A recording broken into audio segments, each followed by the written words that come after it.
আসসালামু আলাইকুম, welcome back everyone. আজকে আমি বানিয়েছি একটা ডাবল চিজ পিৎজা, মানে ডাবল চিজ এবং ডাবল ক্রাস্টের একটা পিৎজা। এটা যে খেতে কি পরিমাণ মজা, একবার বানিয়ে না খেলে কিন্তু বুঝবেন না। আর এটা একবার যদি বাসায় বানিয়ে খান তাহলে আর রেস্টুরেন্টে যে 1000 টাকা গুনে এই পিৎজাটা আর কিনে খাবেন না।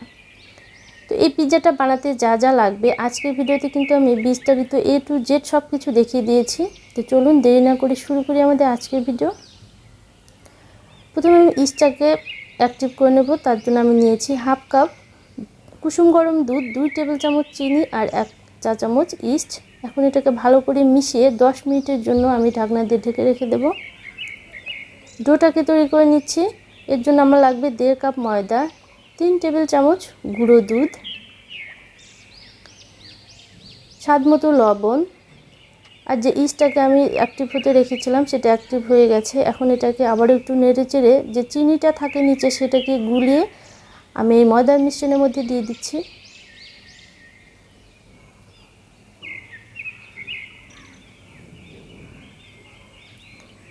আর আপনারা অবশ্যই অল্প অল্প করে দুধ এর মধ্যে মিশিয়ে তারপর ডোটাকে মেখে নেবেন। তো আমার আরও হাফ কাপের মতো দুধ লেগেছে। আমি এখানে হাফ কাপ আরও কুসুম গরম দুধ নিয়েছি। তো আজকের ডোটা মাখাতে আমার প্রায় 1.25 কাপ দুধ লেগেছে। তারপর অবশ্যই অল্প অল্প করে দুধ দিয়ে এটা মাখিয়ে নেবেন। একেবারে বেশি দুধ দিলে দেখা যায় অনেক সময় ডোটা কিন্তু নরম হয়ে যায়। তো শেষের দিকে আমি দিয়ে দিলাম 1 টেবিল চামচ বাটার। বাটার দিলে কিন্তু এই ইস্টের যে একটা গন্ধ থাকে সেটা থাকে না। তো প্রথমে যে ডোটা এরকম একটু স্টিকি হবে, পরে কিন্তু রেস্টে রেখে দিলে এটা একদম সফট হয়ে যায়। তো আমি আর একটু বাটার হাতের মধ্যে মাখিয়ে আমি এই ডোর উপরের দিকটা একটু মাখিয়ে দিয়ে দিচ্ছি। এটাকে এখন আমি রেস্টে রেখে দেবো যতক্ষণ পর্যন্ত না এটা ফুলে দ্বিগুণ হয়ে যায়। এটাকে কিভাবে অ্যাক্টিভ হওয়ার জন্য রেখে দিয়েছিলাম আমি পরে আপনাদের দেখিয়ে দিচ্ছি। তো চিকেনটা রেডি করে নেব। তার জন্য হাফ চা চামচ দিয়ে দিলাম আদা রসুন বাটা, হাফ চা চামচ সয়া সস, হাফ চা চামচ শুকনো মরিচের গুঁড়ো, হাফ চা চামচ ধনিয়া গুঁড়ো, স্বাদ মতো লবণ, আর এই যে হাফ চা চামচ দিয়ে দিব আমি গোলমরিচের গুঁড়ো। দিয়ে এটাকে ভালো করে একটু ম্যারিনেট করে নিতে হবে। চুলায় প্যানে আমি কিছুটা তেল দিয়ে তার মধ্যে আমি হাফ কাপ মতো পেঁয়াজ দিয়ে দিয়েছি। এটাকে জাস্ট একটু সতে করে নিতে হবে, মানে হালকা করে একটু ভেজে নিতে হবে। এর মধ্যে চিকেনটাকে দিয়ে আমি চুলাটা কিন্তু মিডিয়াম টু হাই হিটে দিতে হবে, কারণ হালকা আঁচে দিয়ে ভাজলে চিকেন কিন্তু অনেকক্ষণ ধরে ভাজতে হয়, চিকেন পানি ছেড়ে দেয়, এক্ষেত্রে চিকেন কিন্তু শক্ত হয়ে যায়। আর পিৎজার মধ্যে শক্ত চিকেন খেতে কিন্তু ভালো লাগবে না। হাই হিটে দিয়ে ভাজবেন, চিকেনটা কিন্তু জুসি হয়। এখন আমি পিৎজা সসটা রেডি করে নেব। প্যানের মধ্যে কিছুটা তেল দিয়ে আমি 1 টেবিল চামচ রসুন কুচি আর হাফ কাপ মতো পেঁয়াজ দিয়ে দিয়েছি।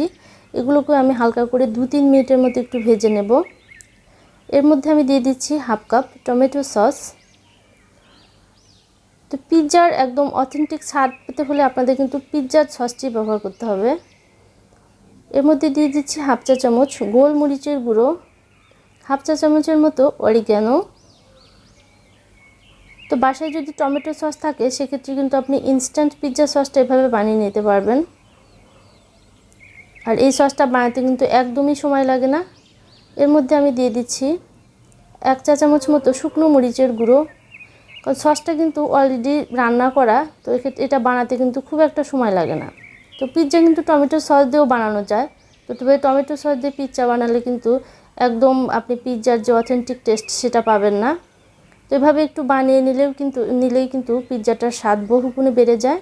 তো এই যে হয়ে গেছে আমার সস, আমার প্রায় 5 মিনিটের মতো সময় লেগেছে এটা বানাতে। তো ডোটাকে আমি কীভাবে রেস্টে রেখেছিলাম আমি দেখিয়ে দিচ্ছি। একটা পাত্রের মধ্যে যে কিছুটা পানি নিয়ে কুসুম গরমের চেয়ে একটু বেশি গরম করে এর মধ্যে আমি বাটিটাকে বসিয়ে ঢাকনা দিয়ে এরকম ভালো করে ঢেকে রেখে দিয়েছিলাম। এতে করে মোটামুটি 1 ঘন্টার মধ্যেই এটা কিন্তু ফুলে একদম ডাবল হয়ে গেছে। তো আপনাদের ওভেন না থাকলে আপনারা এভাবে করে দেখতে পারেন, এতে করে কিন্তু এই ডোটা খুব দ্রুত ফুলে। আর দেখুন এটা একদম জালি জালি হয়ে গেছে। এখন এটাকে আমি আবারও ভালো করে একটু মথে নেব।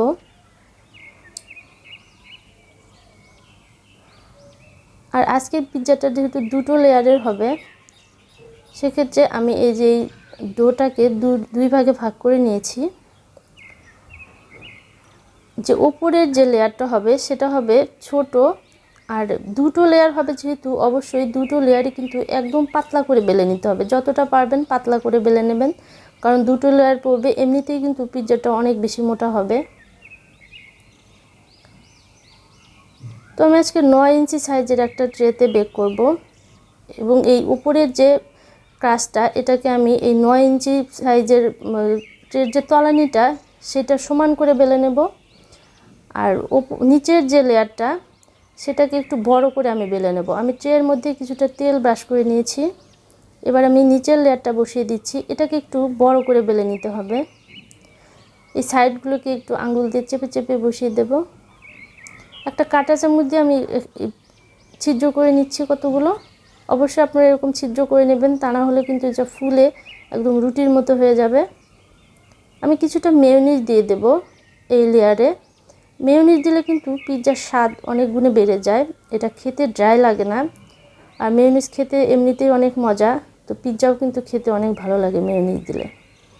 আপনাদের কাছে পিৎজা স্প্রেড থাকলে এক্ষেত্রে আপনারা এই লেয়ারে পিৎজা স্প্রেড দিয়ে দিতে পারেন।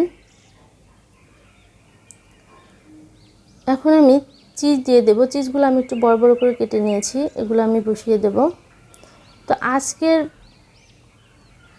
এই যে উপরের যে লেয়ারটা এটাকে আমি কিন্তু হালকা করে একটু ভেজে নিয়েছি, কারণ চুলায় বেক করব, সেক্ষেত্রে কিন্তু এটা উপর দিক থেকে খুব একটা তাপ পায় না চুলাতে, সেক্ষেত্রে এই যে লেয়ারটা উপরের লেয়ারটা এটা কাঁচা থেকে থাকার সম্ভাবনা থাকে। তো এভাবে যদি হালকা করে একটু ভেজে নেন আপনারা, তাহলে কিন্তু আর কাঁচা থাকার কোনো ভয় থাকে না।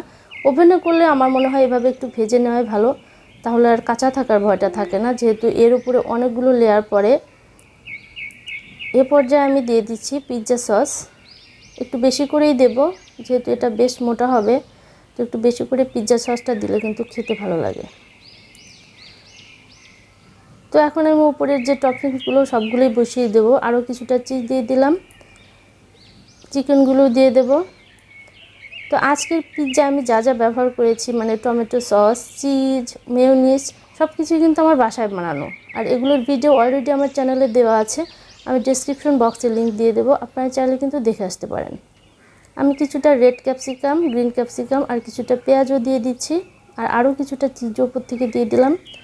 এখন একটা ডিমের কুসুমের সাথে আমি কিছুটা লিকুইড দুধ গুলিয়ে রেখেছিলাম, সেটাকে এই যে সাইড দিয়ে এরকম ব্রাশ করে দিচ্ছি।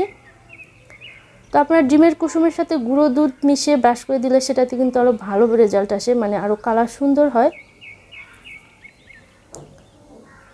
তো যে কড়াইয়ে আমি পিৎজাটাকে বেক করব সেটাকে যে 10 মিনিট আগে আমি এভাবে ঢাকনা দিয়ে ঢেকে চুলাটাকে একদম লো হিট করে রেখে দিয়েছিলাম, প্রিহিট হতে দিয়েছিলাম। এখন এর মধ্যে আমি কয়েকটা খাতার কাগজ দিয়ে ট্রেটাকে বসিয়ে দিচ্ছি।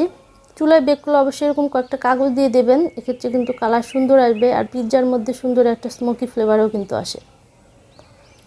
তো প্রায় 25 মিনিট পর আমার পিৎজাটা হয়ে গেছে, দেখুন এটা কতটা সুন্দর লাগছে দেখতে। তো আমি নিচের দিকটা আপনাদেরকে দেখিয়ে দিচ্ছি, এটা কিন্তু কোথাও পুড়ে যায়নি, হালকা একটু ব্রাউন কালার হয়েছে, কিন্তু এটা কিন্তু পুড়ে যায়নি। আমি কেটে দেখিয়ে দিচ্ছি এর ভেতরটা কতটা চিজি হয়েছে, আর এটা খেতে যে কি পরিমাণ ইয়ামি একবার খেলেই আপনারা বুঝবেন। তো ভিডিও ভালো লাগলে প্লিজ চ্যানেলটাকে সাবস্ক্রাইব করে দেবেন, আর ভিডিওতে একটু লাইক কমেন্ট করবেন, বন্ধুদের সাথে শেয়ার করে দেবেন। ভালো থাকবেন সবাই, খোদা হাফেজ।